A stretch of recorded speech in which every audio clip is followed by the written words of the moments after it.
السلام علیکم ورحمۃ اللہ وبرکاتہ۔ اعوذ باللہ من الشیطان الرجیم، بسم اللہ الرحمن الرحیم۔ بالبینات والزبر وانزلنا الیک الذکر لتبین للناس ما نزل الیہم ولعلہم یتفکرون۔ ان رسولوں کو ہم نے واضح دلائل اور کتابیں دے کر بھیجا تھا، اور اے محمد صلی اللہ علیہ وسلم آپ کی طرف یہ ذکر یعنی قرآن کریم اس لیے نازل کیا تاکہ آپ لوگوں کو واضح طور پر بتلا دیں کہ ان کی طرف کیا چیز نازل کی گئی ہے، اس لیے کہ وہ اس میں غور و فکر کریں۔ محترم سامعین کرام، سورۃ النحل سورہ نمبر 16 اور اسی سورت سے آیت نمبر 44 ہم نے آپ کے سامنے تلاوت کی، اور آیت کریمہ کا ترجمہ بھی باذن اللہ بتوفیق اللہ آپ کی خدمت میں پیش کر دیا۔ سامعین کرام، اس سے پہلے جو آیت کریمہ چند دنوں پہلے ہم نے آپ کے سامنے پیش کیا تھا، اس آیت کریمہ میں آیت نمبر 43 سورۃ النحل میں ہم نے آپ کے سامنے بتلایا تھا کہ اللہ تبارک و تعالیٰ نے فرمایا ہے کہ اے محمد صلی اللہ علیہ وسلم، آپ سے پہلے جتنے بھی رسول ہم نے اس روئے زمین پر مبعوث فرمائے بھیجے، وہ سب کے سب مرد تھے، انسان تھے، آدمی تھے۔ اور اگر اس بات میں اے مکہ والو تم لوگوں کو کوئی شک ہے تو جو اہل علم ہے اس سے پوچھ لو۔ اس کی روشنی میں ہم نے آپ کے سامنے ساری بات واضح کی تھی کہ اللہ تبارک و تعالیٰ نے یہاں پر تاریخی طور پر یہ بات بتلائی ہے کہ نبی صلی اللہ علیہ وسلم سے پہلے جتنے بھی رسول اس روئے زمین پر آئے، سب کے سب انسان، سب کے سب آدمی، سب کے سب مرد، جیسے لوگ زندگی گزارنے والے ویسے ہی پیغمبر بھی زندگی گزارنے والے، وہ بھی بال بچوں والے، سماج میں رہنے والے، سماجی زندگی گزارنے والے، ان کی بھی ضرورتیں ہیں، ان کی بھی حاجتیں ہیں، سبھی چیز بالکل انسانوں کی طرح سے۔ بس اللہ تبارک و تعالیٰ نے ان کے اوپر یہ مہربانی کی اور ان کو یہ فضل عطا کیا کہ اللہ تبارک و تعالیٰ نے ان کو رسول بنا کر کے بھیجا، اور پھر فرمایا کہ اگر یہ بات معلوم نہیں ہے تو علم والوں سے پوچھ لو۔ اس کی روشنی میں ہم نے بتلایا تھا کہ علم والوں سے مراد وہ لوگ جو اللہ اور اس کے رسول کے علم کو یعنی قرآن کریم اور قرآن کریم کی تفسیر اور توضیح میں جو کچھ نبی صلی اللہ علیہ وسلم نے بیان فرمایا، اس علم کو پختہ طور پر جاننے والے۔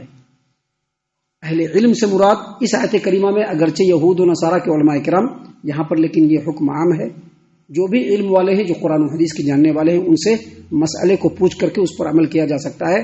کسی خاص عالم کو متعین کر کے اسی سے صرف بات پوچھنا شرعی اعتبار سے جائز نہیں ہے۔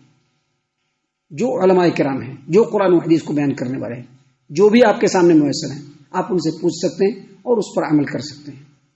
محترم سامعین کرام، اللہ تبارک و تعالیٰ نے آگے بیان فرمایا کہ بالبینات والزبر، یہ جتنے بھی رسول ہم نے بھیجے ان تمام رسولوں کو واضح دلائل اور کتابیں دے کر کے بھیجا۔ بالبینات کا مطلب ہوتا ہے واضح دلائل کے ساتھ، اور زبر یہ زبور کی جمع ہے جس کا مطلب ہوتا ہے کتاب۔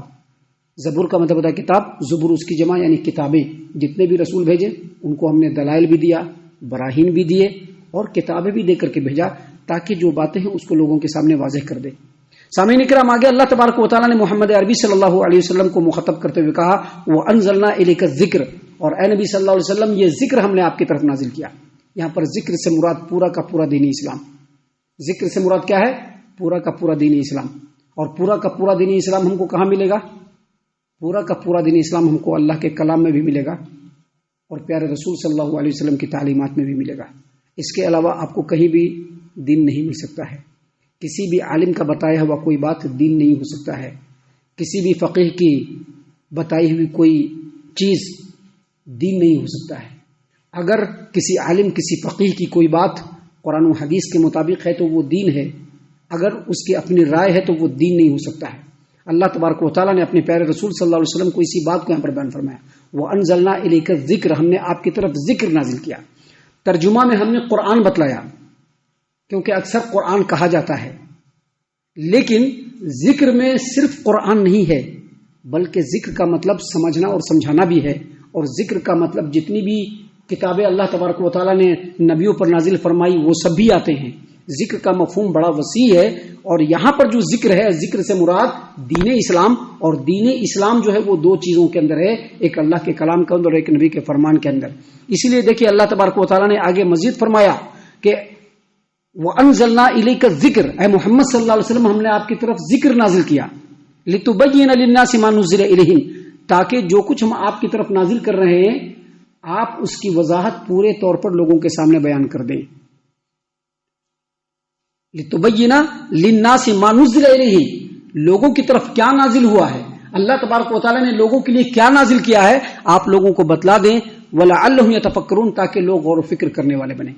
سامعین اکرام، اس آیت کریمہ سے پتہ چلتا ہے کہ آپ صلی اللہ علیہ وسلم پر جو اس قرآن کریم کو اللہ تبارک و تعالیٰ نے نازل فرمایا تو آپ کی ذمہ داری صرف یہ نہیں تھی کہ آپ قرآن کریم کے الفاظ کو لوگوں کے سامنے پڑھ کر کے سنا دیں، خود بھی یاد کر لیں اور لوگوں کو بھی یاد کرا دیں، جیسا کہ آج کل ہمارے سماج و معاشرے میں ہوتا ہے کہ قرآن کریم کو خالی پڑھ لیا جاتا ہے، اس کو یاد کرا دیا جاتا ہے اور اس کے بعد چھوڑ دیتے ہیں.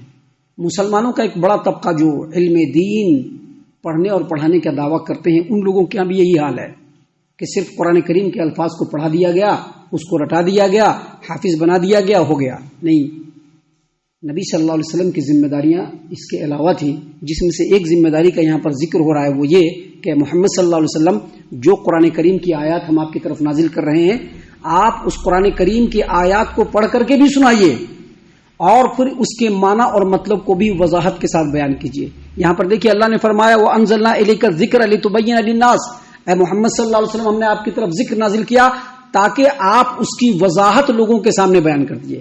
لِتُبَيِّنَ لِلنَّاسِ کا مطلب یہ ہے کہ آپ اس کی وضاحت لوگوں کے سامنے بیان کر دیجیے. اس کا مطلب یہ ہے کہ قرآن کریم کو صرف پڑھ کر کے لوگوں کو سنا نہیں دینا ہے، خود یاد کر کے لوگوں کو یاد کرا دینا اتنا ہی آپ کی ذمہ داری نہیں ہے، بلکہ آپ کی ذمہ داری یہ بھی ہے کہ یہ جو قرآن کریم کے الفاظ ہیں، یہ جو آیات ہیں، اس کا اصل مفہوم کیا ہے، اس کا اصل مطلب کیا ہے، آپ لوگوں کے سامنے بیان کیجیے. اگر کسی کو سمجھ میں نہیں آتا ہے تو اس کو سمجھائیے، اگر سمجھ میں نہیں آیا اور کسی نے سوال کیا تو اس کو بتلائیے کہ اس آیت کریمہ کا معنی اور مفہوم یہ ہے. بیان اور وضاحت، اس کا مطلب یہ ہے کہ جو قرآن کریم آپ کی طرف نازل ہوا ہے صرف اس کو پڑھ کر کے مت سنائیے، بلکہ اس کی تشریح کیجیے، اس کی توضیح کیجیے، اس پر عمل کرنے کی حکمت بتلائیے. قرآن کریم کے آیات کا جو مفہوم ہے اس پر عمل کرنے کا طریقہ کیا ہے وہ بتلائیے.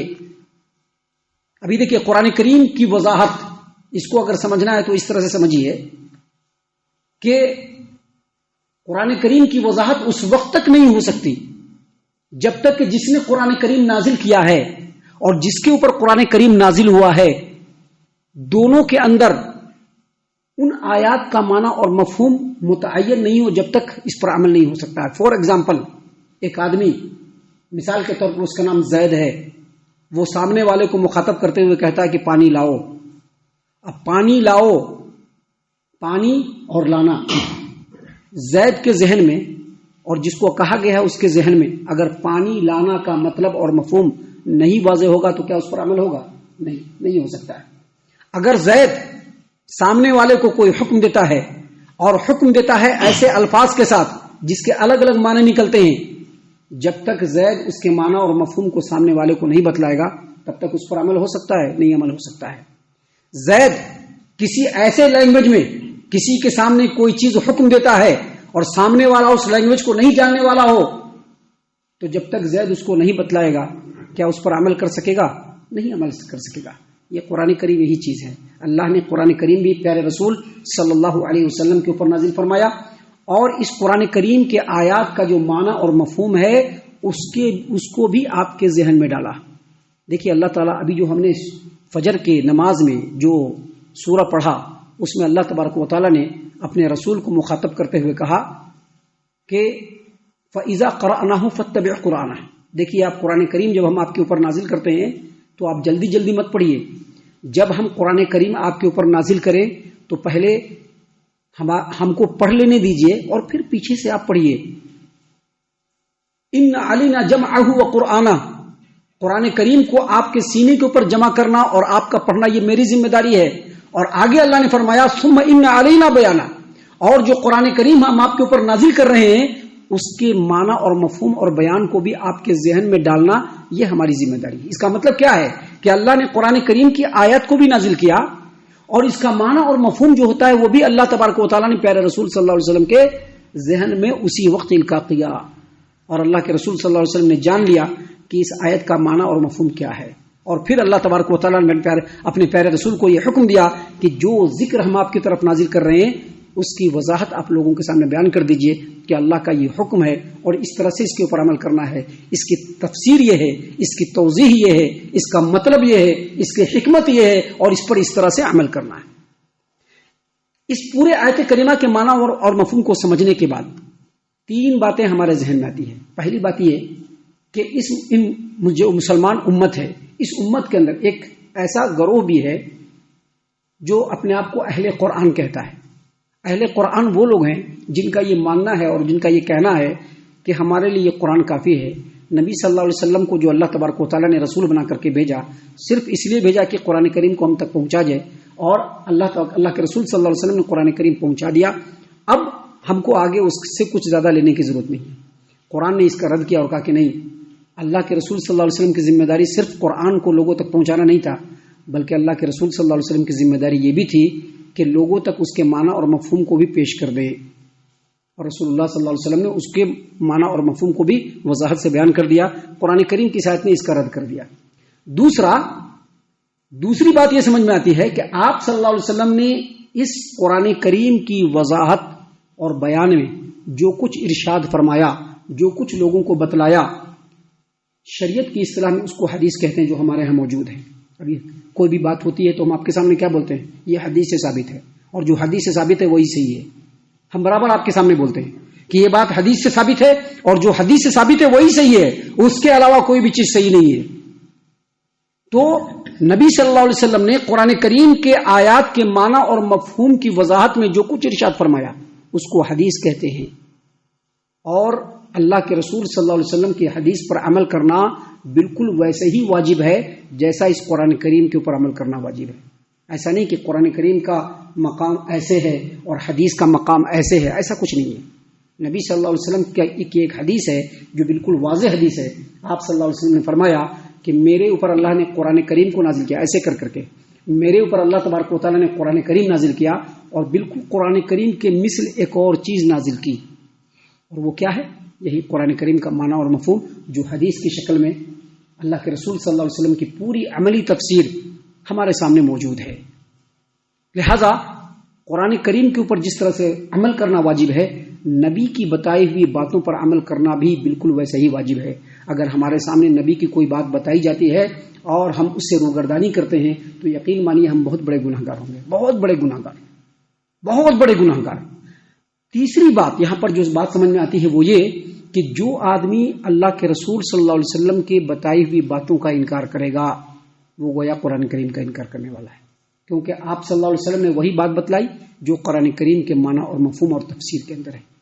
اللہ تبارک و تعالیٰ نے یہاں پر اسی بات کو بیان کیا کہ اللہ کے رسول صلی اللہ علیہ وسلم ہم نے آپ کی طرف ذکر نازل کیا تاکہ آپ لوگوں کے سامنے وضاحت سے بیان کر دیجئے جو ان کی طرف نازل کیا گیا ہے، تاکہ وہ اس پر غور و فکر کرے اور پھر اس پر عمل کرنے کی کوشش کریں۔ ہم اللہ سے دعا کرتے ہیں کہ اللہ تعالیٰ ہم تمام کو قرآن و حدیث کے اوپر عمل کرنے والا بنائے۔ اللہ تعالیٰ ہم تمام کو صحیح معنوں میں پکا سچا مومن مسلمان بنائے۔ اللہ اور اس کے رسول صلی اللہ علیہ وسلم کی اطاعت و فرما برداری کرنے والا بنائے۔ نبی اکرم صلی اللہ علیہ وسلم کے عملی طریقے پر عمل کرنے والا بنائے۔ صحابہ کرام کے اسوہ حسنہ کے اوپر عمل کرنے کی توفیق عطا فرمائے۔ اے اللہ ہم تمام کو جنت الفردوس میں جگہ عطا فرما۔ اے اللہ ہم تمام کو جہنم سے پناہ دے۔ اے رب العالمین ہم تمام کو جہنم سے پناہ دے۔ اے مالک الملک ہم تمام کو جہنم سے پناہ دے۔ آمین یا رب العالمین۔ وما علینا الا البلاغ المبین۔ الذي نزل الفرقان على عبده ليكون للعالمين نذيرا